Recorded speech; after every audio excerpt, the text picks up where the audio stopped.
Play na.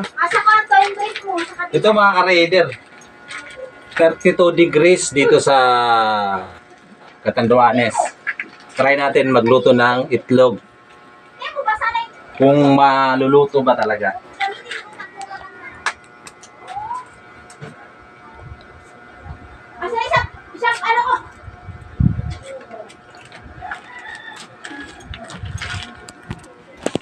So mga ka-raider, anong oras?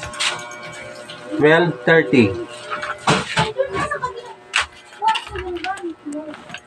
Ayan mga ka-raider ha. Balikan ko kayo kapag naluto ba talaga itong itlog na to. 32 degrees ang init dito mga ka-raider sa Catanduanes. So mga ka-raider, 1:30 na.